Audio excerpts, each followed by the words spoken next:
Crimson Hold rose from the planet's fractured crust like a crown hammered from old wars. The sky above it glowed in restless shades of red and copper, streaked by distant freighters cutting through the upper atmosphere and leaving pale ion trails that shimmered for minutes before dissolving. The city itself had been carved into volcanic stone, its towers grown from reinforced alloy and cooled magma, its walls etched with the names of battles that most citizens only remembered through stories told with more enthusiasm than accuracy. Inside the high hall, gravity regulators hummed softly beneath the obsidian floor, keeping the tremors of the planet's unstable core from disturbing royal ceremonies. Massive banners hung from the vaulted ceiling, each one woven from metallic threads that caught the light of plasma chandeliers. Along the edges of the chamber, armored nobles and officers stood in semicircles, their armor polished to mirror brightness, their expressions sharpened by expectation. At the far end of the hall sat Queen Vera. She appeared at first glance like a human woman seated upon a throne of black crystal and alloy. Her posture was precise, her bearing calm and deliberate, but her ears were long and elegantly tapered, curving slightly backward through her silver hair, marking her lineage unmistakably. They moved subtly with her emotions, a language the court understood better than any spoken word, for now they were lifted in mild amusement. Before her, in the center of the hall's circular dueling floor, stood Champion Drax.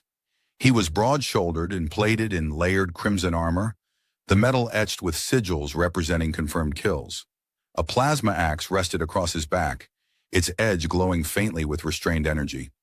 His voice filled the chamber easily, enhanced by discrete acoustic nodes embedded in the walls. And then, Drax declared, pacing slowly as if reliving the moment, the human commander looked up at me with those small, terrified eyes. He dropped his weapon before I even reached him. A wave of laughter rippled through the court. They always drop their weapons, Drax continued with a grin. It must be some sort of cultural greeting. More laughter, louder this time. Queen Vera watched him with an expression that was neither approval nor disapproval. It was evaluation. Drax had become a fixture of her court, an entertainer as much as a warrior. His stories of human weakness had traveled across Crimson Hold, shaping public opinion about a species most citizens had never seen. Drax spread his arms theatrically. Their bones snap like dried reeds. Their tactics crumble the moment you apply real pressure. I almost felt guilty. You did not, called one of the nobles. Drax placed a gauntleted hand over his chest. Of course not. The hall erupted again. Near the edge of the gathering stood a man who did not laugh. Marcus Flynn wore no ornate armor. His combat suit was functional, matte black with subtle reinforcement along the joints. A small insignia rested over his chest, simple, unadorned. His posture was relaxed but balanced, his gaze steady on Drax. He had arrived on Crimson Hold 2 cycles earlier as part of a diplomatic exchange program designed to reduce misunderstandings, a term that covered several near-catastrophic border incidents. Marcus had listened quietly to Drax's stories since his arrival, saying little, observing much. Drax finished another exaggerated reenactment, mimicking a panicked human retreat with surprising enthusiasm for someone encased in heavy armor. Even some of the palace guards struggled to remain stoic. Marcus stepped forward. The subtle shift in weight across the hall was almost audible. Boots scraped lightly against stone. The hum of the gravity regulators seemed louder. Drax noticed him and tilted his head. Ah, we have a representative specimen among us. A few chuckles surfaced. Marcus inclined his head politely toward the queen before addressing Drax. Champion, may I ask a question? Drax rested his hands on his hips. You may ask. Whether I answer is another matter. Of course, Marcus replied evenly. The commander you mentioned, the one who dropped his weapon, was his unit in full combat formation? Drax blinked once. They were present. That was not the question. A faint murmur moved through the chamber. Drax's smile thinned. They had weapons. That is sufficient. Marcus nodded slowly as if considering a technical detail. Weapons can be carried without intent to fight. One of the nobles scoffed. Is that how humans define war? With philosophical debates? Marcus glanced toward the speaker. Sometimes, It prevents confusion. A ripple of restrained laughter moved through a few younger officers who quickly pretended they had coughed. Drax stepped closer, the floor plates adjusting slightly beneath his weight.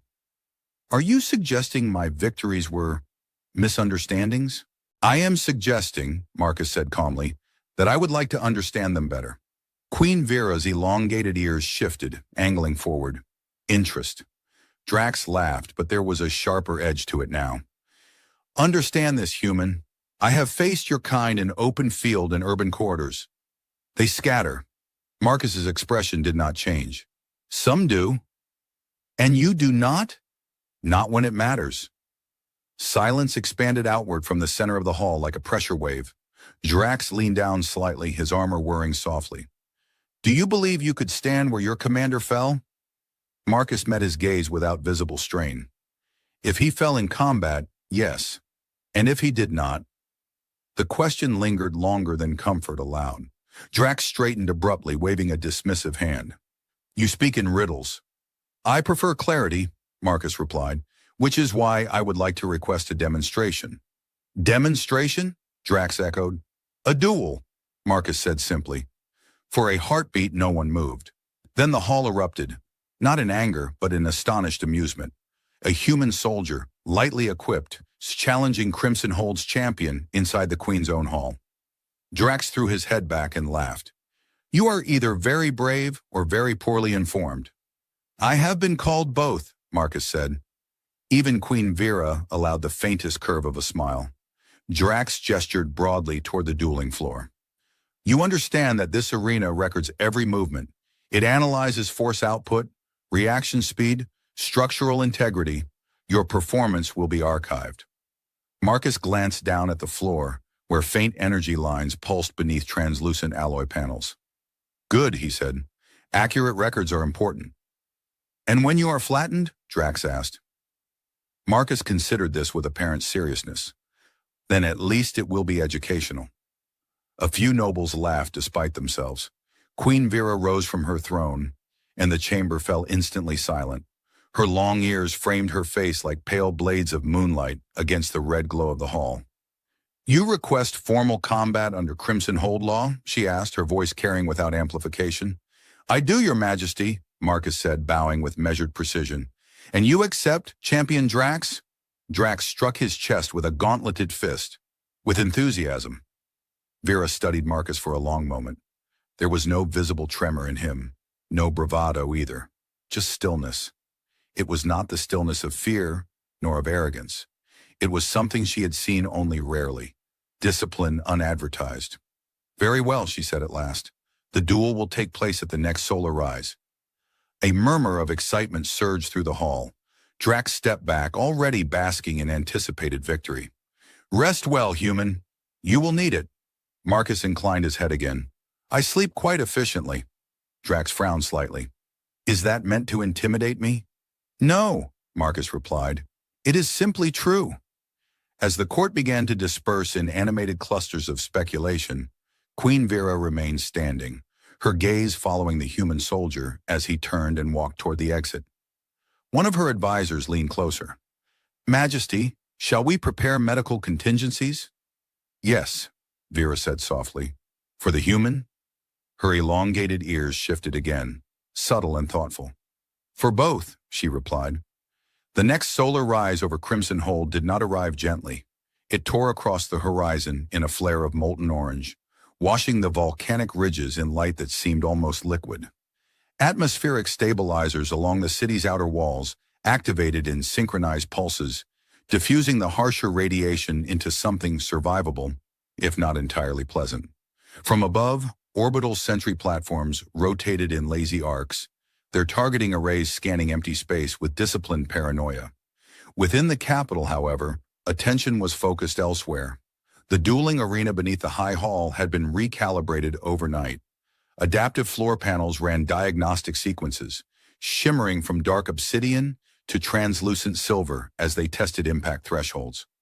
Energy dampeners along the perimeter walls glowed faintly blue, designed to prevent stray plasma bursts from converting spectators into collateral memory.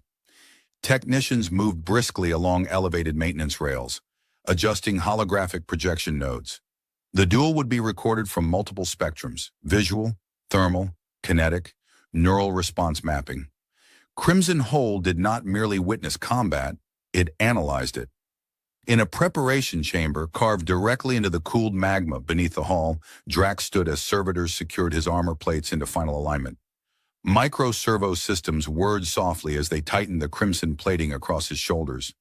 "You will end this quickly, champion," one attendant said, voice reverent. Drax flexed his gauntleted hands, watching the armor respond with seamless synchronization. "Of course. I may prolong it slightly. The court appreciates drama." He rotated his neck, the collar plating locking into place with a metallic click. "I cannot disappoint them with efficiency alone." Another attendant hesitated. "The human's biometrics from last cycle show elevated reflex markers." Drax snorted. "Reflexes are useful when fleeing." The attendant wisely chose silence. Across the arena complex, in a chamber far less ornate, Marcus Flynn sat on a narrow bench, finishing the calibration of his combat suit. A thin projection screen hovered in front of him, displaying environmental schematics of the arena floor. Gravity fluctuation percentages, thermal gradients, microfracture probabilities beneath high-impact zones. He adjusted a setting along his wrist console. A maintenance drone hovered nearby, its spherical chassis rotating curiously. "You are aware," it chirped in clipped mechanical tones, "that statistical modeling predicts a 92% probability of severe skeletal trauma." Marcus glanced at it. "That seems optimistic." The drone paused, recalculating. "Correction. Severe skeletal trauma with additional soft tissue complications." "Ah," Marcus nodded. "Much clearer." The drone rotated again. "Would you like to submit a pre-injury medical consent waiver?" "I'll wait," Marcus replied. "Let's not get ahead of ourselves." He rose, rolling his shoulders slowly. His suit was lighter than Drax's armor by considerable margin, designed for mobility rather than intimidation. Reinforced fibers traced along the fabric like subtle circuitry, responding to muscle tension and amplifying efficiency rather than brute strength. A palace officer entered, posture rigid. "The Queen requests your presence before the duel." Marcus inclined his head. "Lead the way." They walked through a corridor illuminated by narrow light strips embedded in volcanic stone. Outside the narrow viewing slits, Marcus could see the distant glow of lava channels threading through the planet's crust. Crimson Hold had not been built to escape its environment. It had been built to dominate it. Queen Vera waited in a private observation chamber overlooking the arena floor. Without the full spectacle of court ceremony, she seemed younger, though the weight in her gaze suggested centuries of inherited responsibility. Her long ears framed her face, their slight movement betraying contemplation. "You requested this duel without hesitation," she said as Marcus entered. "I did." "Are you confident?" Marcus considered the word carefully. "I am prepared." A faint shift of her ears. "That is not the same." "No," he agreed. She stepped closer to the viewing window, looking down at the arena below, where final calibrations flashed in precise lines of light. "Champion Drax is revered here. His victories are symbols." "I understand. And you would challenge not only him, but what he represents." Marcus folded his hands loosely behind his back. "I would challenge a narrative." She glanced sideways at him. "You speak carefully." "I try to." A silence stretched between them, not hostile, but weighted.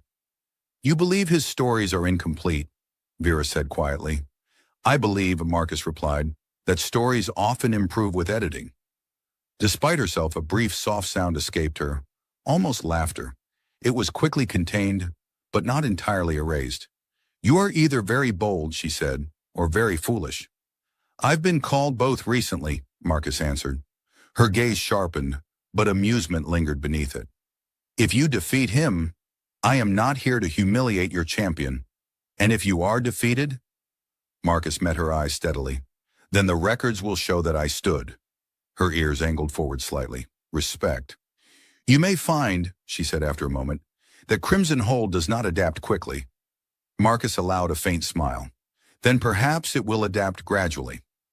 Outside, a deep, resonant tone echoed through the arena complex, the signal that spectators were assembling. The air vibrated faintly as crowd density increased, thousands of armored citizens filling tiered seating that curved around the dueling floor like the inside of a massive metallic bowl. Queen Vera straightened. It is time. They entered the arena from opposite corridors, Drax from the eastern gate in a blaze of reflected light, Marcus from the western gate in quiet, controlled steps. The roar of the crowd was immediate and thunderous. Above them, holographic projectors activated, casting magnified images of both combatants into the air. Drax appeared larger than life, his crimson armor gleaming like a living flame. Marcus appeared smaller by comparison, though the projection nodes did not exaggerate, only reveal. Drax raised both arms, feeding on the sound. "Citizens of Crimson Hold," he bellowed, his voice amplified across the arena. "Today we provide education." The crowd responded with laughter and rhythmic pounding against the railing barriers. Marcus stopped at the center of the arena, examining the floor beneath his boots. Micro-lines of energy pulsed faintly, mapping impact zones. Drax approached, each step deliberate. "Last chance to reconsider," he said, lowering his voice now that they stood face to face. "I would not enjoy breaking you too quickly." Marcus looked up at him. "I appreciate your concern." Drax blinked. "That was not concern." "Ah," Marcus nodded. "Then I misinterpreted." A flicker of irritation crossed Drax's features before he masked it with a grin. Queen Vera's voice resonated through the arena, steady and clear. "Under the laws of Crimson Hold, this duel is sanctioned. Combatants will engage until incapacitation or voluntary surrender. Lethal force is prohibited." Drax rolled his shoulders. "You hear that, human? You're safe." Marcus tilted his head slightly. "Define safe." A few nearby spectators laughed nervously. The energy dampeners along the arena walls intensified, forming a barely visible containment field. Gravity regulators shifted subtly, ensuring equal footing regardless of armor mass. Drax activated his plasma axe. The weapon flared to life with a low hum, its edge radiating controlled heat. The projection screens displayed temperature readings in real time. Marcus did not draw a weapon. Drax noticed. "Have you misplaced something?" "I prefer not to complicate matters," Marcus replied. The crowd murmured. "Very well," Drax said, lifting the axe into ready position. "Let us begin your lesson." A resonant chime echoed, the official start signal. For a heartbeat, neither moved. The arena held its breath, and then Drax surged forward, armor servos screaming as he crossed the distance in a blur of crimson and light. Marcus did not retreat. He stepped. Marcus stepped, not backward, but diagonally, just enough that Drax's initial charge carved through empty space where a human had been half a heartbeat earlier. The plasma axe screamed as it sliced downward, its heated edge gouging a glowing scar across the adaptive floor. The impact triggered a cascade of diagnostics. The metal beneath them shimmered, absorbing force and redistributing it through subterranean energy conduits. The crowd roared in approval of the sheer violence of the opening strike. Drax pivoted with surprising agility for someone wrapped in layered crimson armor. He followed the missed blow with a sweeping arc meant to cut Marcus off at the waist. The axe hummed through the air, leaving a brief incandescent trail. Marcus bent, the motion economical, almost lazy.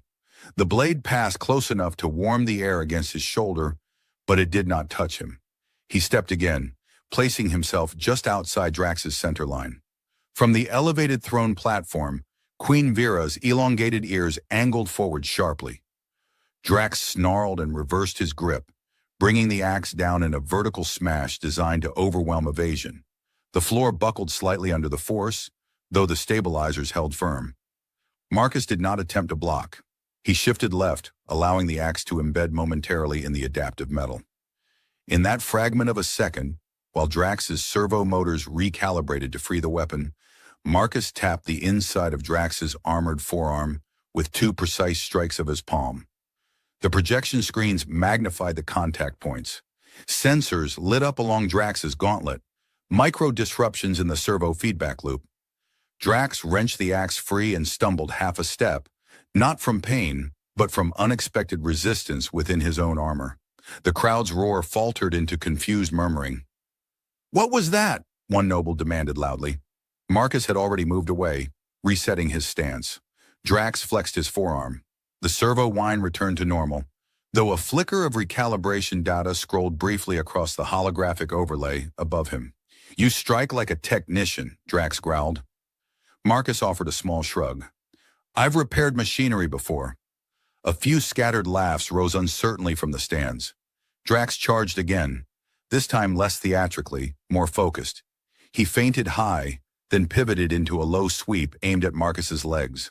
The plasma edge skimmed the floor, vaporizing microscopic debris into a thin mist. Marcus leapt, not high but just enough, using the faint gravity fluctuation at the arena's perimeter to extend the arc of his jump. His boots touched down lightly against Drax's armored shoulder for a fraction of a second before he pushed off and landed behind him. The projection screens replayed the maneuver instantly in slow motion, highlighting the gravitational assist. A ripple of impressed murmurs moved through the younger officers. Drax spun, faster this time. The axe came around in a brutal horizontal strike. Marcus dropped flat. The blade passed overhead, close enough to ruffle his hair.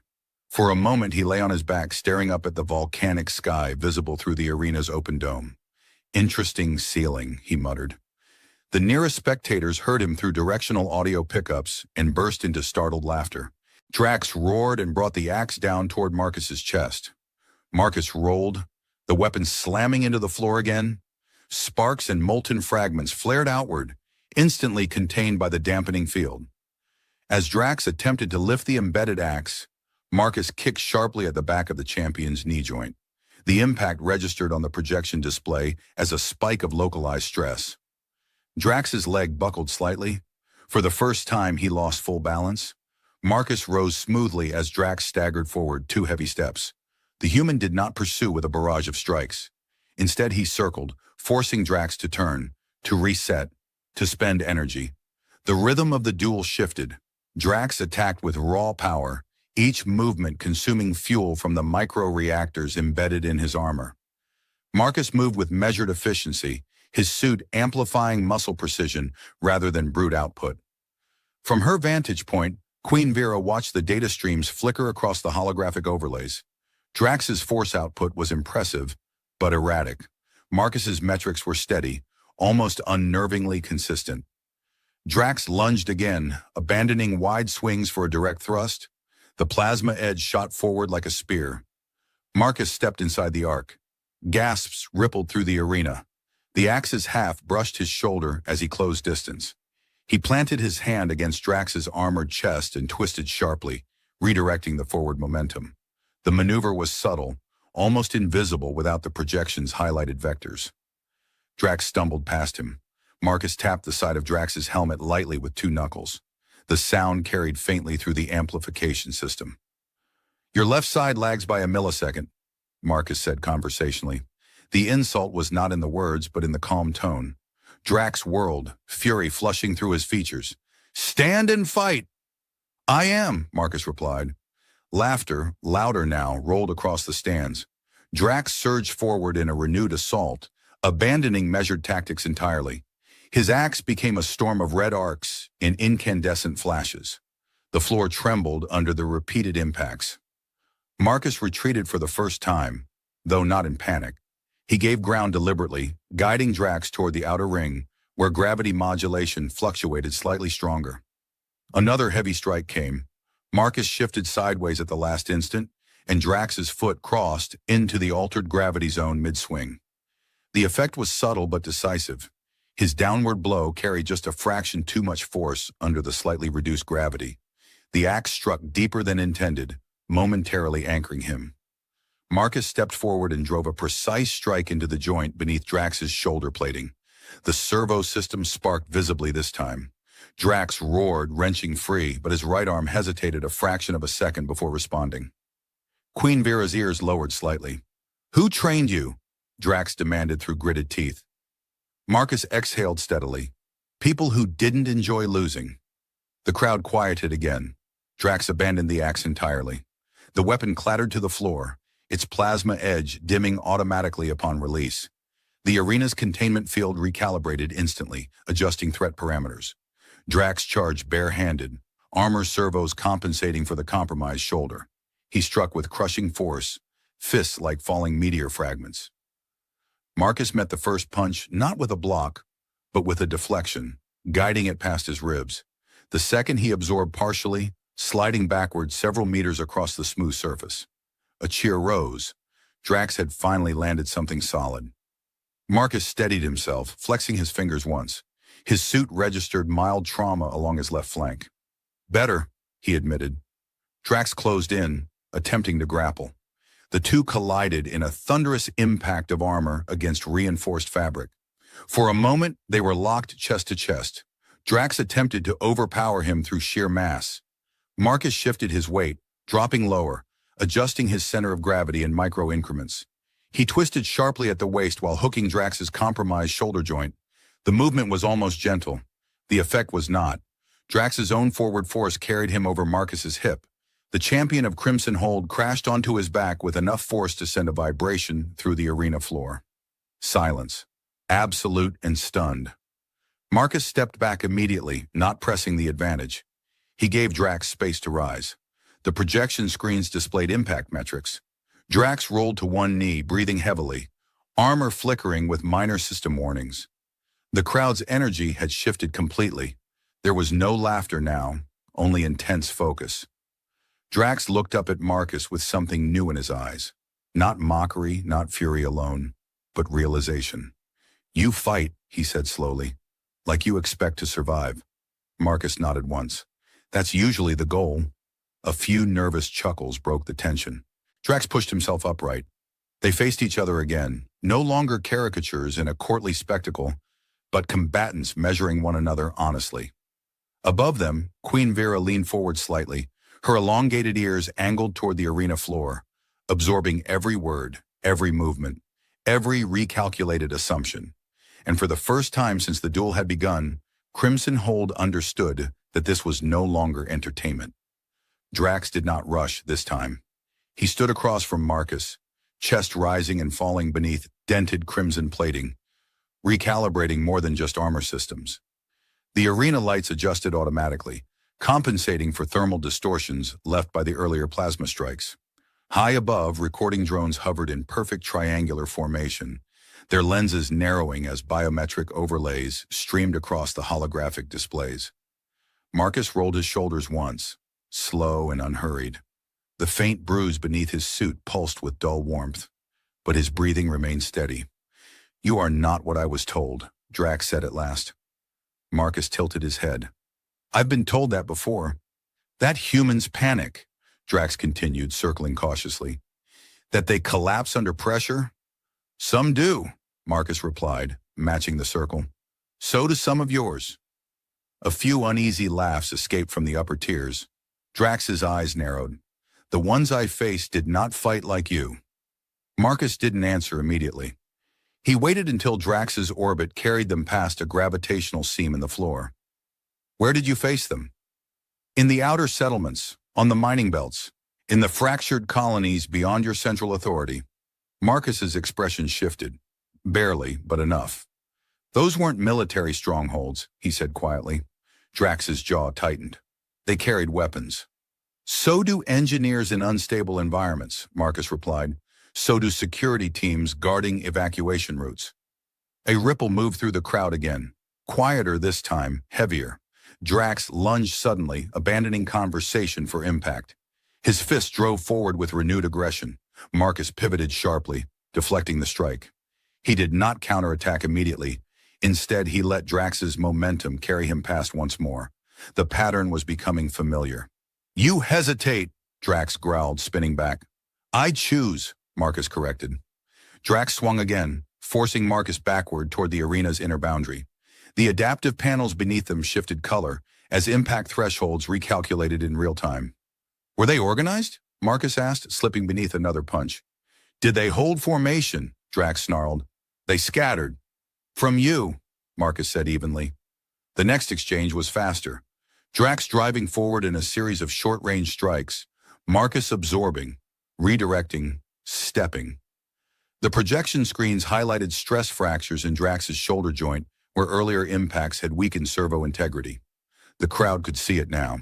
Every time Drax attacked with his right arm, there was a fractional delay, so small it would have gone unnoticed in a one-sided fight. Not here. Marcus slipped inside that hesitation again and tapped the compromised joint with 2 quick strikes. Drax staggered half a step. "You target the same weakness," Drax accused. Marcus nodded. "You advertise it."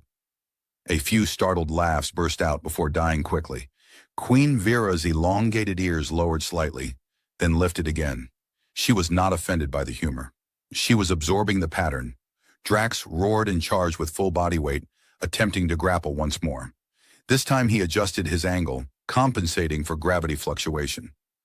Marcus allowed the collision. Armor slammed into reinforced fabric with a thunderous crack. They locked again, muscles straining, servos whining under load.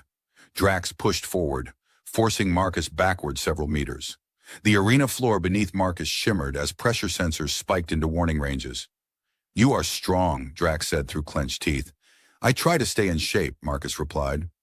The absurdity of the response under crushing pressure drew involuntary laughter from even some senior officers. Drax shifted tactics mid-grapple, attempting to lift Marcus off his feet entirely. His armor's exoframe amplified the motion, micro-reactors flaring briefly. Marcus reacted instantly, adjusting his stance and hooking his leg behind Drax's knee again. But this time Drax anticipated it. He shifted weight at the last second, preventing the throw. For a heartbeat, they were balanced on a knife's edge of physics. Then Marcus did something unexpected. He went slack. Drax, prepared for resistance, overcompensated against sudden absence of force. His forward surge carried him too far. Marcus twisted beneath him, guiding the excess momentum downward and to the side. Drax crashed onto one knee, his left gauntlet slamming into the floor to prevent a full fall. Gasps rippled outward. Marcus stepped back again instead of striking. "You could have hit me," Drax said, rising slowly. "Yes. Why didn't you?" Marcus shrugged slightly. "You were already falling." The words were simple. The meaning was not. Drax's breathing deepened. Sweat beaded along his temple beneath the helmet rim. His armor's internal systems flashed intermittent warnings. Joint strain, thermal imbalance, diminishing reactor reserves. Above, the projection overlays displayed a new statistic. Energy consumption disparity. Drax's reserves had dropped significantly. Marcus's remained stable. The champion noticed the display too. "You are waiting for me to exhaust myself," he accused. "I am allowing you to show me everything you have," Marcus replied. The crowd was no longer cheering. They were watching. Drax lowered his stance and moved with more care now. His next approach was slower, measured. He feinted high, then low, testing Marcus's reaction rather than committing fully. Marcus mirrored the caution. Their movements became smaller, tighter. Less spectacle, more calculation. "Tell me," Marcus said as they circled, "did any of them stand?" Drax hesitated a fraction too long. Marcus stepped in during that hesitation, striking once at the chest plating. Not hard, just enough to produce a sharp metallic crack. "They ran," Drax snapped. "From a war champion in full armor," Marcus said softly. Drax attacked again out of frustration, but his blows lacked earlier cohesion. Marcus parried, redirected, stepped aside. Each missed strike amplified the silence. Queen Vera rose from her throne without realizing she had done so. Drax launched one final heavy swing with his compromised right arm. The servo delay was visible now to everyone. Marcus slipped inside the arc, seized Drax's forearm at the weak point, and twisted sharply while pivoting his hips. The maneuver was clean, controlled. Drax's massive frame lifted briefly off the ground and then slammed onto his back with a resonant boom that vibrated through the arena. This time he did not rise immediately. Marcus stood over him, breathing steady, fists relaxed at his sides. He did not strike. He did not taunt. He simply waited. Drax stared up at the volcanic sky framed by the arena dome. His armor flickered, attempting system recovery. Warning indicators scrolled across the projection screens for all to see.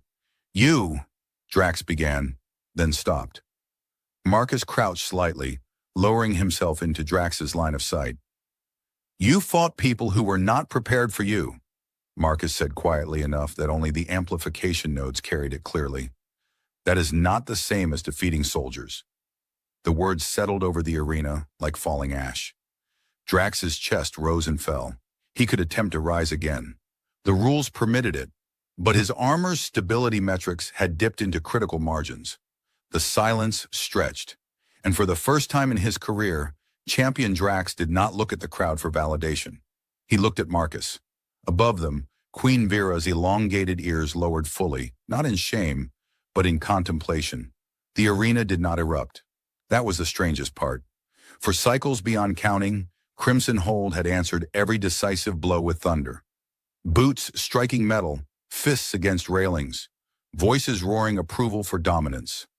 Now, as Champion Drax lay on his back with warning lights pulsing faintly along fractured armor seams, the sound that filled the vast chamber was not triumph. It was calculation. Marcus remained where he was, not looming, not retreating. He stood just outside Drax's immediate reach, posture balanced, eyes steady. The projection screens above magnified both faces, one flushed with exertion and dawning comprehension, the other composed and unreadable.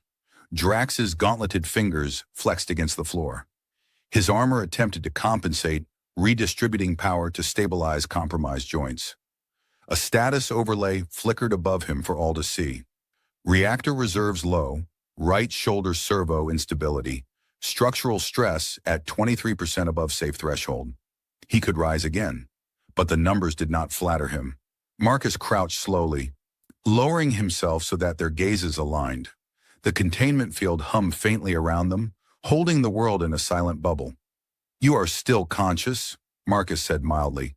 "That's encouraging." A few strained chuckles rippled from the stands. Drax exhaled sharply through his teeth. "You mock me." "Not intentionally." Marcus tilted his head slightly. "You can stand again, or you can decide you've learned enough." The choice was offered without venom. Drax's jaw tightened. "You think this is a lesson?" "I think it can be." The arena air felt heavier now, as if the planet's gravity had subtly increased. Drax planted one hand against the floor and pushed. His armor whined in protest but complied. Slowly, with visible strain, he rose to one knee. The crowd inhaled collectively. Marcus did not move. Drax stood fully upright, though not steadily. He swayed once before correcting himself. "You fight differently," Drax admitted, each word pulled from reluctant pride. Marcus shrugged faintly. "I fight to end conflict, not to extend it." A murmur passed through the higher tiers, where veteran officers exchanged uncertain glances. Drax's eyes flicked briefly toward the projection screens displaying his declining metrics. "You could have finished it." "Yes." "Why didn't you?" Marcus's expression did not shift. "Because that would have proved your point." The silence sharpened. Drax frowned.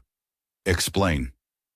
"If I crushed you while you were down," Marcus said evenly, "your people would remember only that a human humiliated their champion. They would not remember why." The statement traveled through the arena like a quiet shockwave. Up on the elevated platform, Queen Vera's elongated ears lifted slightly, then angled forward in focused attention. Drax looked at Marcus as if seeing him for the first time without distortion. "You believe I fought civilians," Drax said, more to himself than to the crowd. Marcus did not answer immediately. "Were they organized?" he asked instead. "Did they counter your formations? Did they anticipate your advances?" Drax's gaze drifted for a fraction of a second, just long enough. "They ran," he repeated, but this time the word lacked conviction. Marcus nodded slowly. "People run when they aren't soldiers." The statement did not accuse. It clarified. From somewhere in the mid-tier seating, a voice called out, "He defeated them regardless." A ripple of defensive agreement followed. Marcus straightened, turning his head slightly toward the sound. Defeating someone who cannot defend themselves is not a mark of strength. The words hung there, unadorned. Drax took a step forward, though less aggressively now. "They carried weapons." "So do transport crews in unstable territories," Marcus replied. "So do miners in contested zones." A younger officer near the front leaned toward his companion. My cousin works a mining belt, he muttered. He carries a pulse rifle for fauna deterrence. The companion did not answer. Drax looked down at his own gauntleted hands. For the first time, the champion of Crimson Hold seemed smaller. Marcus exhaled slowly. You are strong, he said. There is no denying that. But strength is not defined by the fragility of your opponent. A faint, unexpected laugh escaped from Drax. Short, rough, almost disbelieving. You choose strange moments for philosophy. I try to diversify, Marcus said lightly. A few nervous laughs followed, tension easing by degrees. Drax glanced up at Queen Vera's platform. She had not sat down. Her posture remained regal, but her expression had shifted from spectacle to scrutiny. Majesty, Drax called, voice steady, though quieter than before. The human suggests I have mistaken targets. Vera descended the steps slowly, her movement deliberate. The arena floor adjusted subtly beneath her approach, recognizing royal authorization codes. When she reached the boundary of the containment field, it parted seamlessly to allow her entry. Gasps rippled outward. It was rare for the queen to step directly into an active arena. She stood between the two combatants, her long ears curving gracefully through silver hair that shimmered in the arena lights. Champion Drax, she said, her voice carrying without amplification. Did you face organized military resistance in the outer settlements? Drax hesitated. The pause lasted no more than 2 heartbeats, but it was enough. They fled, he said quietly. Did they advance? Vera asked. No. Did they hold formation?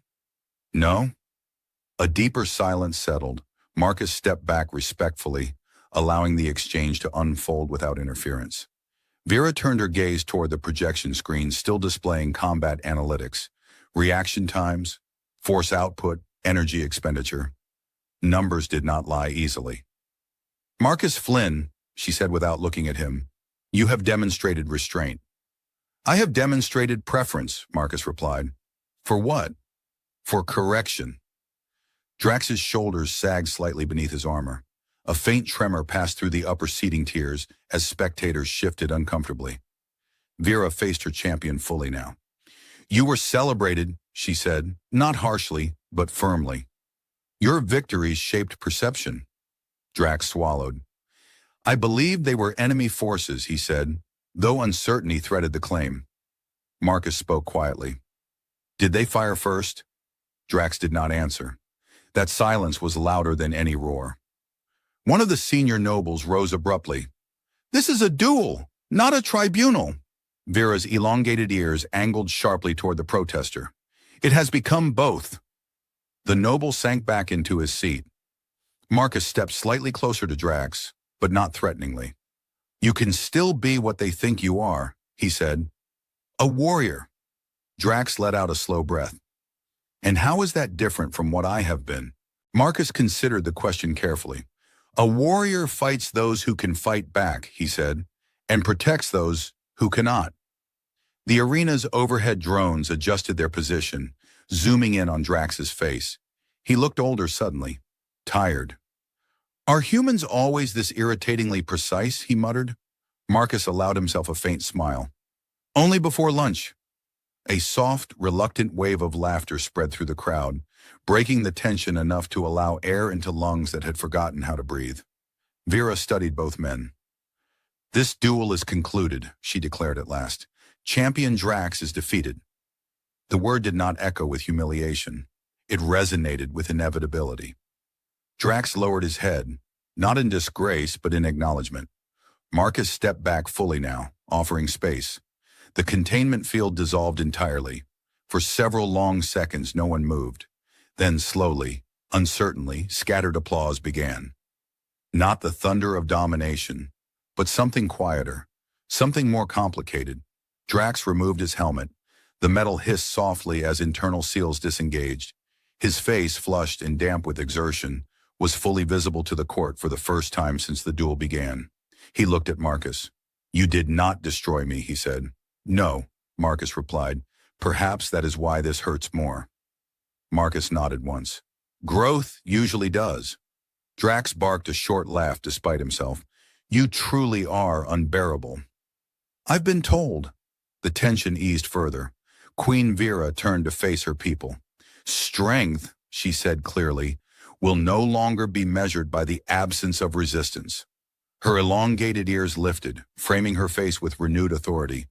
In Crimson Hold, a warrior will be defined not by whom they overpower, but by whom they protect. The words traveled outward like a recalibration command. Some faces hardened in discomfort, others softened in dawning comprehension. Drax looked down at his cracked armor, then back at Marcus. You have given us much to reconsider, he said. Marcus inclined his head. I only stepped aside. And in that simple statement, the 5th chapter of Crimson Hold's history quietly began to rewrite itself. Crimson Hold did not sleep after the duel. Its towers still burned with the steady glow of reactor veins running beneath volcanic stone, and the sky above remained streaked with orbital traffic and distant defense satellites. But something within the city's rhythm had shifted. The usual celebratory transmissions that followed a champion's victory did not echo through public channels. Instead, data streams pulsed across internal networks, combat analytics, archived campaign logs, sensor recordings from the outer settlements. In the High Council chamber, a circular room suspended above a lava conduit contained by magnetic stabilizers, Queen Vera stood at the center of a holographic display field. Streams of light formed rotating projections around her. Battle coordinates, recorded footage, casualty reports. Her elongated ears were angled slightly downward, not in shame, but in deep concentration. Around her, advisors and military officials watched in silence as archived footage played. Grainy images from drone reconnaissance flickered into clarity. Figures running between habitation modules, emergency sirens. Weapons discharged in erratic patterns, not organized volleys. Drax stood among the council without armor for the first time in public record. His crimson plating lay disassembled in a diagnostics chamber elsewhere in the palace complex. Without it, he looked less like a myth and more like a man. That is not a formation, one of the younger officers murmured, studying the projection. The image froze. 3 figures in mining exosuits attempting to shield a group of smaller civilians. Drax's jaw tightened. They carried rifles, he said, though the statement lacked conviction. Short-range pulse tools, replied the chief tactician quietly, configured for fauna deterrence. The room was heavy with facts. Marcus stood near the perimeter of the chamber, hands folded loosely behind his back. He had not been summoned as a defendant nor as a victor. He had been invited as a witness. Vera turned toward him. Your military doctrine differentiates between combatants and non-combatants with strict classification? Yes, Marcus replied, though we are not perfect in practice. A few council members shifted uncomfortably at the admission. You admit imperfection openly? One elder noble asked, eyebrows rising. Marcus shrugged faintly. It saves time. A soft, reluctant chuckle escaped someone near the rear of the chamber. Vera studied the rotating projections again. Our campaign reports labeled these engagements as hostile resistance. Marcus did not look away from the footage. Labels are efficient. They are not always accurate. Drax finally stepped forward, eyes fixed on the frozen image of the mining colony. They fired upon us. After you deployed orbital shock pods? Marcus asked gently. Drax hesitated. The tactical officer cleared his throat. Shock pods are designed to disable infrastructure prior to assault. They collapsed 3 habitat modules, Marcus said quietly. People run when their homes collapse. The words were not sharp. They did not need to be. Silence deepened. Outside the chamber, Crimson Hold citizens gathered in plazas where holographic panels replayed fragments of the duel. Debate rippled through the population, some defensive, some contemplative. He humiliated Drax, one armored veteran muttered in a public forum. He didn't, replied a younger recruit. He stopped short. That is worse, the veteran grumbled. In the council chamber, Vera raised a hand, and the holographic projections shifted. Now the duel itself filled the space. Marcus stepping aside, redirecting force, targeting weaknesses without cruelty. He could have shattered Drax's compromised joint, the chief engineer observed. The data confirms lethal potential. Marcus glanced briefly toward the engineer. That would have been counterproductive. Counterproductive? Drax echoed, voice low. Marcus met his gaze. Dead champions cannot reconsider. A brief, involuntary laugh escaped one of the advisors before she covered it with a cough. Drax exhaled slowly. You dismantled me, he said. Not only physically. Marcus nodded once. I dismantled an assumption. Vera moved closer to Drax. You believed strength meant domination. I believed strength meant victory, Drax replied. And now? Drax stared at the holographic image of himself lying on the arena floor. Now I am uncertain. The admission traveled through the chamber like a seismic ripple. Uncertainty was not a celebrated trait in Crimson Hold. Marcus spoke softly. Uncertainty is useful. Drax shot him a look. You would say that. It prevents repetition, Marcus said. Vera turned toward the Tactical Council. We will review all outer settlement campaigns. Each engagement will be reclassified according to actual resistance levels. Several older nobles bristled visibly. That will undermine public confidence, one protested. Public confidence built on distortion is unstable, Vera replied calmly. The lava conduit beneath the chamber pulsed brighter for a moment, casting flickering light across her features. Her elongated ears lifted, resolute. Drax straightened slightly, though without armor he seemed more exposed than ever. Majesty, if these were not soldiers, then I have been celebrated for... He did not finish. For efficiency without discernment, Vera said. Marcus shifted his weight subtly. Discernment can be trained. Drax gave him a flat look. You intend to train me? Marcus blinked once.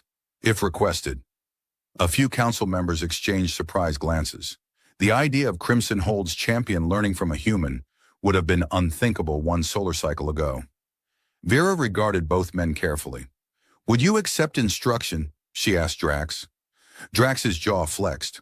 The silence stretched long enough for the lava conduit's hum to become audible again. Finally, he nodded once. Yes. The word was quiet but unmistakable. A murmur rippled through the chamber. Shock, disbelief, and something else. Curiosity. Marcus inclined his head. Then we begin with fundamentals. Drax's brow furrowed. You speak as if this is a classroom. Marcus allowed the faintest hint of humor to surface. Combat is education with consequences. That drew a genuine laugh from one of the younger officers. Vera stepped back, allowing the holographic projections to dissolve gradually into strands of light. Crimson Hold was forged in war, she said, but it will not remain imprisoned by it. Her gaze moved between Drax and Marcus. You have both altered the trajectory of this kingdom. Marcus shifted slightly. I only stepped aside. Drax exhaled sharply through his nose. You keep saying that. It remains true. Outside, in training complexes across the city, instructors began quietly revising lesson protocols. Target simulations were recalibrated to include civilian differentiation metrics. Engagement algorithms were updated. In one such facility, a group of cadets watched a replay of Marcus stepping inside Drax's strike arc. He doesn't overpower, one cadet whispered. He redirects, another replied. Back in the council chamber, Drax turned fully toward Marcus. You fight to survive, he said. Yes. You fight to protect. Yes. Drax studied him for a long moment. And you joke while doing it. Marcus considered. It reduces stress responses. Drax let out a reluctant huff of amusement. It is infuriating. It appears effective. Vera's elongated ears angled outward slightly, a sign of restrained amusement. Very well, she said. Champion Drax will undergo retraining under joint advisory. Marcus Flynn will serve as consultant. A senior noble opened his mouth to object. Vera raised a hand without looking at him. The objection dissolved unspoken. Drax extended his hand toward Marcus. Not in dominance, but in acknowledgement. Marcus looked at it briefly, then clasped it. The grip was firm, balanced. No crowd roared, no banners shifted. But within that chamber, beneath the hum of stabilized magma and the glow of suspended data streams, a different kind of strength began to take shape. And for the first time in many cycles, Crimson Hold's future did not feel predetermined by conquest. It felt uncertain, And that uncertainty did not frighten Queen Vera. It interested her. The training arena felt smaller without the roar of thousands. Its adaptive floor still shimmered with embedded energy lines, and overhead drones still hovered in quiet geometric patterns. But the atmosphere had shifted from spectacle to study. Crimson Hole's emblem glowed faintly on the far wall, its once aggressive angles softened by new insignias, representing civilian protection protocols. Drax stood at the center of the arena in simplified combat armor. Lighter plating, reduced amplification, more reliance on muscle than machinery. Across from him, Marcus adjusted a small projection module attached to his wrist. A translucent grid appeared between them, mapping reaction zones and probability arcs. "You are telegraphing your intent," Marcus said. "I am standing still," Drax replied. "Yes," Marcus nodded. "Exactly." A few cadets seated along the perimeter tried not to smile. Drax exhaled sharply. "You insist that stillness reveals too much." "Uncontrolled stillness," Marcus corrected. "There is a difference." Drax shifted his weight subtly. The grid adjusted, highlighting a micro-shift in balance. Marcus gestured toward the projection. "There. You lean slightly before engaging. It gives away direction." Drax studied the data. "Your species notices this?" "We train to." Drax considered that. "And you joke during instruction?" "Frequently," Marcus replied. "It prevents overcorrection." A cadet near the front failed to suppress a laugh. Drax shot him a look. "You will find nothing humorous when I demonstrate overcorrection." The cadet straightened instantly. From an elevated observation platform, Queen Vera watched the exchange. Her elongated ears curved gracefully along her silver hair, catching the soft light of the arena lamps. Beside her stood senior advisors, their expressions no longer defensive but attentive. "You see?" one advisor murmured. "He has changed." Vera nodded faintly. "He is listening." On the arena floor, Drax lunged forward in a controlled strike. Marcus stepped aside, not as dramatically as before, but precisely enough to redirect the force. He placed 2 fingers against Drax's shoulder, marking the familiar weak zone. "Again," Marcus said. Drax reset without irritation. The movement was cleaner this time. The projection grid flickered, recalculating. "Better," Marcus acknowledged. Drax lowered his guard slightly. "You do not seek to defeat me now." "No," Marcus said. "Now I seek to refine you." Drax gave him a narrow look. "Your phrasing remains irritating. I find consistency helpful." Another ripple of restrained amusement passed through the cadets. Training continued for several cycles. Reports from the outer settlements were reclassified. Compensation initiatives were deployed. Crimson Hole's military doctrine incorporated new parameters: verified hostile identification, evacuation corridors, defensive engagement thresholds. In the council chamber, holographic projections now displayed not conquest tallies, but stabilization metrics. Civilian casualty rates dropped sharply in subsequent patrol operations. One afternoon, as Marcus reviewed updated tactical algorithms with the engineering division, Drax approached quietly. "The patrol on Belt 7 reported contact," Drax said. Marcus glanced up. "And?" "They held position, established perimeter, verified combatants before engaging." Marcus raised an eyebrow. "And?" Drax's mouth twitched slightly. "No unnecessary force." Marcus nodded once. "Efficient." Drax folded his arms. "I corrected a junior officer who suggested immediate shock deployment." Marcus looked faintly impressed. "And how did that go?" He did not argue. Marcus tilted his head. "You are persuasive." Drax snorted. "Apparently." In the high hall where once Drax's exaggerated tales had filled the air, discussions now carried a different tone. Officers debated ethical engagement scenarios with surprising intensity. Nobles who had once cheered for spectacle now studied casualty differentials. Queen Vera stood before the assembled court once more, her posture composed, her elongated ears lifted in calm authority. "Crimson Hold remains strong," she declared, "but strength now includes restraint." The words were met not with thunderous applause, but with steady, unified acknowledgement. Later, as the hall emptied, Vera descended the steps toward Marcus. You depart soon, she said. My transport is scheduled for the next orbital window, Marcus confirmed.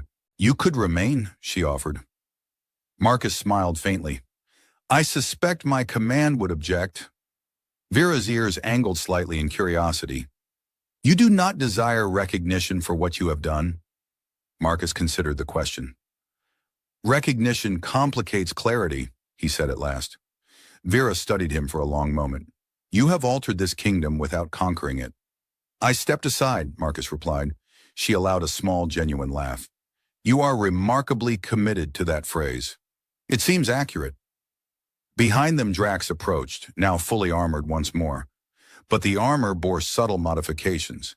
Civilian protection insignias were etched alongside the traditional battle sigils. I wish to speak before you leave, Drax said. Marcus turned toward him. You dismantled me, Drax said plainly, in front of my people.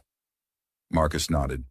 Yes, Drax continued, but you did not disgrace me. That was not my objective. Drax held his gaze. I once believed fear was proof of strength. And now? Marcus asked. Drax exhaled slowly. Now I believe trust is harder to earn. Marcus's expression softened almost imperceptibly. It is. Drax extended his hand again. Marcus took it. This time the grip was different. Not competitive, not testing. Equal. In the orbital hangar, Marcus stood beside his transport shuttle as automated loaders secured supply crates into place. Crimson Hold's skyline burned red against the horizon, reactor towers casting long shadows across volcanic plains. Drax and Vera stood with him. You will return? Drax asked. Marcus adjusted the strap on his shoulder pack. If invited. Vera's elongated ears lifted slightly. You are invited. Marcus inclined his head. Then I will consider it. The shuttle's engines hummed to life, ion drives building soft resonance. As Marcus boarded, he paused at the threshold and looked back. Crimson Hold no longer appeared solely as a fortress carved from war. It looked transitional. Drax stood straighter now, not from pride but from purpose. Vera's gaze remained steady, contemplative, resolute. The shuttle ascended smoothly, breaking through the planet's atmospheric shield in a ripple of light. From orbit, Crimson Hold was a glowing scar against the darkened crust, still formidable, still powerful, but altered. Inside the shuttle, Marcus settled into his seat as navigation systems plotted a course through asteroid clusters and trade routes. He allowed himself a slow exhale. His console chimed with an incoming transmission. Drax's image flickered into view, slightly distorted by signal delay.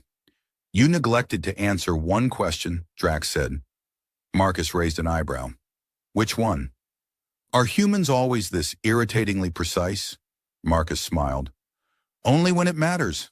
Drax's rough laughter carried faintly through the comm channel before the signal dissolved. Marcus leaned back as the shuttle entered faster-than-light transit, stars stretching into luminous threads. He had not conquered a kingdom. He had not claimed a throne.